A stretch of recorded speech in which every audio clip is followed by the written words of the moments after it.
Hello दोस्तों, मैं प्रकाश पवार। हमारा कानून हमारी समझ से हमने पहले घरेलू हिंसा के संबंध में चर्चा की थी।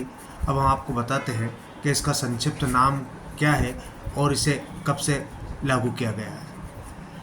इसका संक्षिप्त नाम, इस अधिनियम का नाम घरेलू हिंसा से महिलाओं का संरक्षण अधिनियम 2005। वर्ष 2005 में इस कानून को राष्ट्रपति की अनुमति मिलने के बाद केंद्र सरकार के राजपत्र में नोटिफाइड होने तक का इंतजार था, जिसे 26 अक्टूबर 2006 में केंद्र सरकार द्वारा गजट में नोटिफाई करते हुए इसे अपने देश में लागू कर दिया। तब से यह निरंतर चालू है और एक्ट काम कर रहा है।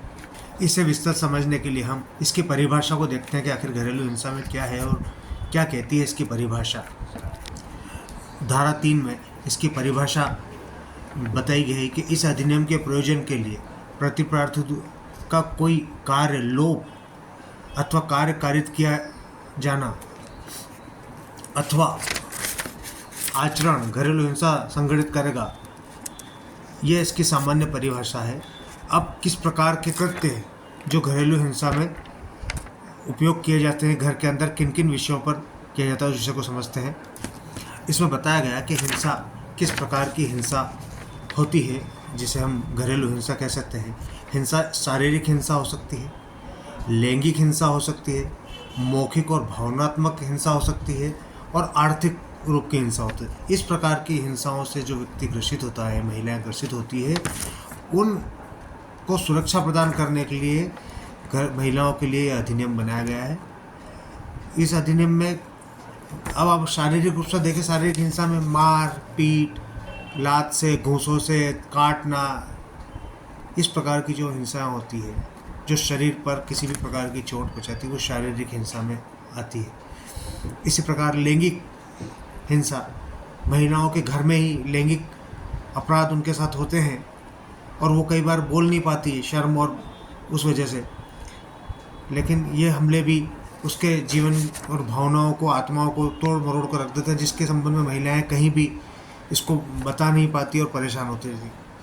मौखिक और भावनात्मक हिंसा, अब जैसे किसी को इमोशनली, किसी को काम करने के लिए मजबूर, किसी कार्य के लिए उल्टे सीधे शब्दों का उच्चारण करना, जिससे उसकी आत्मा को, हाथ को, उसके माँ बाप का नाम लेके उसे प्रताड़ित करना, किसी चीज़ कम दी हो उस विषय में लेके उसे प्रताड़ित करना, यह भावनात्मक हिंसा होती है, जिसमें व्यक्ति की भावना आहत होती है ना। कई बार अपन मजाक में भी लोग कहते तेरे माँ बाप ने ऐसा करा, तेरे माँ बाप ने वैसा करा, ये भी उस महिला के साथ घरेलू हिंसा होती है।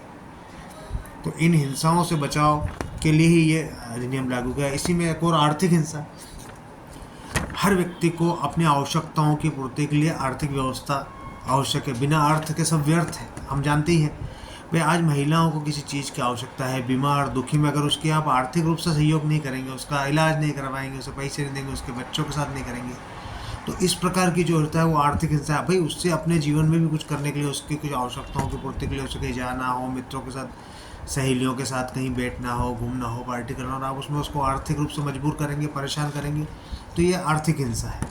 तो इन हिंसाओं से बचने के लिए सरकार ने घरेलू हिंसा अधिनियम बनाया है, क्योंकि बाहर की हिंसाओं से बचने के लिए तो अनेक कानून हैं, लेकिन महिलाओं के लिए घर में होती हिंसाओं से बचने के लिए खाली घरेलू हिंसा अधिनियम ही बनाया गया है। और इस अधिनियम का उपयोग करके महिलाएं अपने ऊपर होने वाले अत्याचार से बच सकती हैं। उसे आप पुलिस के द्वारा, पुलिस में जाके सूचना दे सकती हैं, मजिस्ट्रेट के सामने दे सकती है, न्यायालय के माध्यम से दे सकती है।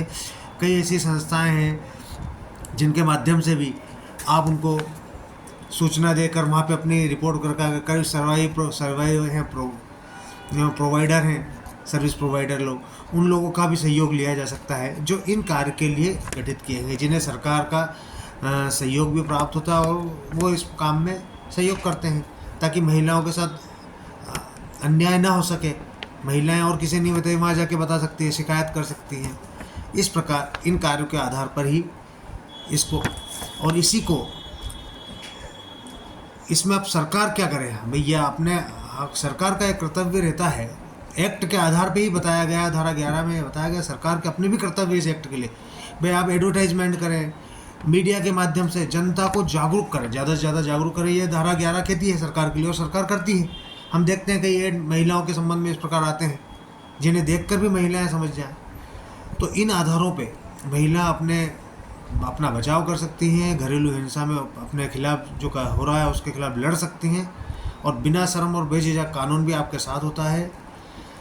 तो आपको इसमें लड़ना चाहिए, और घरेलू हिंसा में आप अगर प्रताड़ित हैं तो आपको सीधे इसकी कार्रवाई करनी चाहिए। हम इस विषय को आगे और बढ़ाएंगे, क्योंकि अभी ये संपूर्ण विषय नहीं हुआ है घरेलू हिंसा के संबंध में, लेकिन अभी जो प्राथमिक आपको ये जानकारी दी है, हम आगामी वीडियो में फिर आपको ये बात दिखाएंगे कि महिलाओं को घरेलू हिंसा में और क्या है, कहाँ जा सकती है और क्या कर सकती है और किस प्रकार इसकी कार्रवाई वो कर सकती है। आप हमारे चैनल को देखते रहिए, इसे सब्सक्राइब कीजिए। आपको कोई समस्या हो किसी विषय की तो आप कमेंट्स के माध्यम से हमें सूचना दे सकते हैं कि हम इस विषय पे आपको सुनना चाहते हैं, तो हम आपको उस विषय पे कानून की विस्तृत जानकारी जो हम अच्छे से अच्छे दे सकते हैं आपको प्रदान करने की कोशिश करेंगे। और चैनल देखते रहिए। नमस्कार।